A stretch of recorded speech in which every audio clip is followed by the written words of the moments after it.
All right, Shalom. First and foremost, I want to give all praise, honor, and glory unto Yahweh Ba'ashem, Yahweh Shai, Ba'ashem Kakadash. Double honors to the apostles and the elders of Great Millstone. Peace and salutations to the Achaeon, to the elect that are scattered across the four corners of this earth, in the truth and faith and sincerity. Shalom. All right, this is going to be a quick lesson on 1 Peter 4 and 12 on the way down. All right, and I'm going to start here at verse 12. It says, Beloved, think it not strange concerning the fiery trial which is to try you, as though some strange thing happened unto you. Right, because when you come into this truth, that hell gonna come with this truth as well. You see, that's why when Yahweh Shai spoke to John and John the Revelator in Revelation, the 10th chapter, it speaks about the sweet and the bitter. You see, so before we come into this truth, you got to expect that. That's why the scriptures speak about counting the cost. And before you come to serve the Lord, prepare thyself with temptation. Because before you come in, you know, you get the warning from man. Hey, look, this is going to happen. Hey, you're going to go through things. You're going to go through this and that. You're going to be persecuted. Right? You're going to catch hell. Right?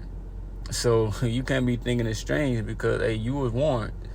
Right? And then when you come into the truth, you understand that these things have to happen to be purged, right? To be cleansed, and in spirit to be washed, right?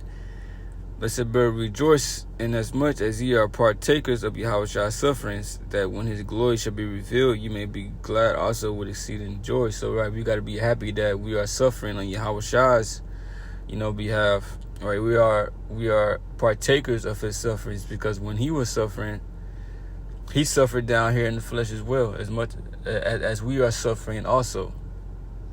He said, because we are following in his steps, right? The servant is not greater than the Lord, so we're going to catch hell just like he caught hell.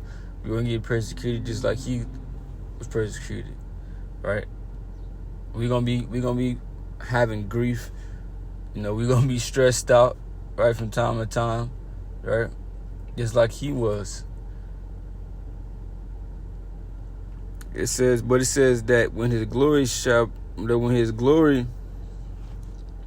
be revealed, ye may be glad also with exceeding joy. So when Yahweh Shai gets the kingdom, when Yahweh Shai comes back and it's time for him to rule, you excited as well, because those who have endured to the end and suffered for him, right, and was partakers of the sufferings, you're gonna be joint heirs with Yahweh Shai. So that means when it's time for him to rule, it's gonna be time for you to rule. So when he appears, the elect is gonna be filled with gladness. They're gonna be filled with joy. You see, it says, "Ye be reproached for the name of Yahweh Shai, happy are ye, for the spirit of glory and the Most High rested upon you."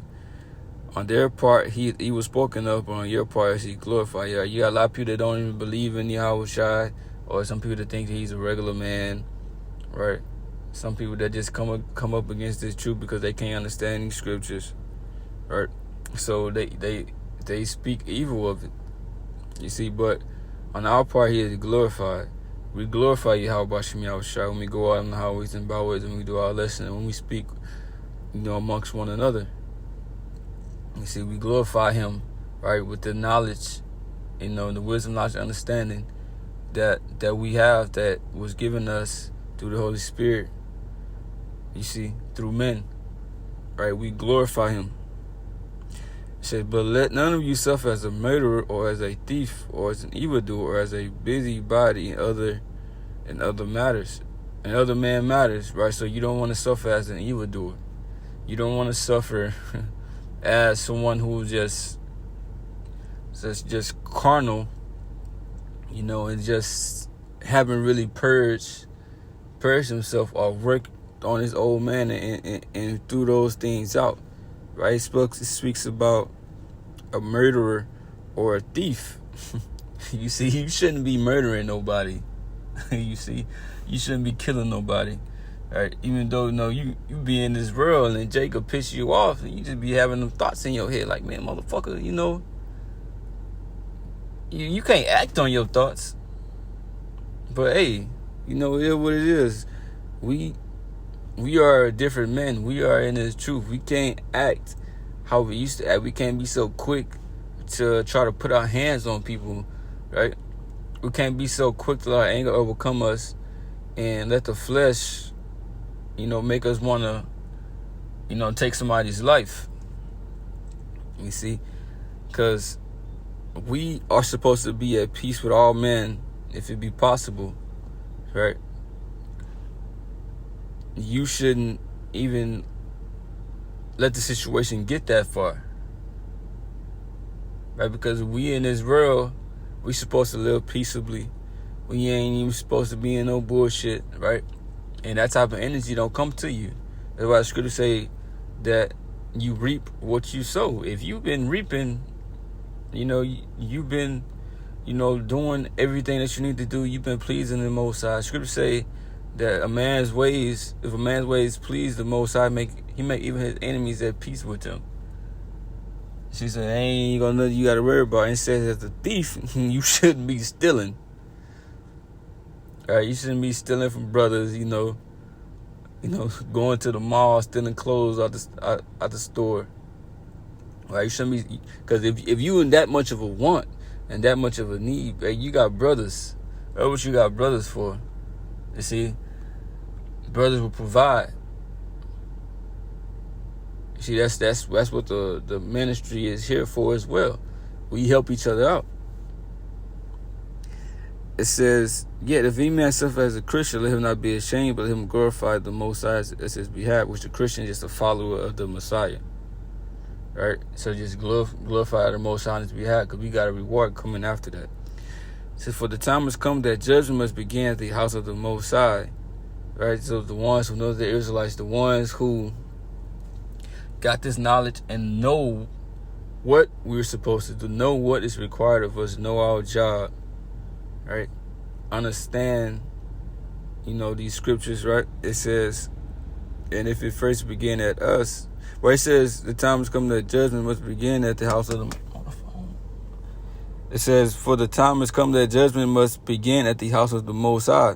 So judgment going to start with us. Hey, is the Most High, he going to judge us differently from how he judged other people. You see? The people that have a knowledge of this truth is going to be beaten with more stripes, right, that was wicked, that forsook the Lord, right, than someone who didn't know. Right, but it said, and if it first begin at us, what shall the end be of them that obey not the gospel of the Most High? They're going to get destroyed. Those who don't obey the gospel, those who have received this truth, but they cast it off. They willfully, just breaking the laws. Right? They don't have a care in the world about Yahweh Shem Yahushua. They taking advantage of the grace negatively. Since in the righteous scarcely be saved, where shall the ungodly and the sinner pray? Because we're gonna be scarcely saved. Right? We have the elect. Soon as the missiles come, you see Yahweh Shai gonna send his angels, like it speaks about in Matthew 24 chapter, to deliver the elect. It's gonna be kind of like a last minute thing. You're gonna be like, oh shit. It said, where shall the ungodly and the sinner appear? They ain't getting delivered. Wherefore let them that suffer according to the will of the Most High commit the keeping of their souls to him in well-doing as a faithful creator. So he's supposed to, those of us who are suffering for the Most High are supposed to keep. It says commit to the keeping of the souls to him in well-doing. So this is always supposed to be putting, the type of energy we're supposed to be putting out there, right? We're supposed to be, committing good acts according to the scriptures, according to the will of Yahweh Shem Yahushua. Right? Praying, fasting, teaching, you see, having charity, brotherly love, all this is written throughout the scriptures. Right? Putting on as the elect. You see? But yeah, that was a lesson. With that, I hope brothers edified. Shalom.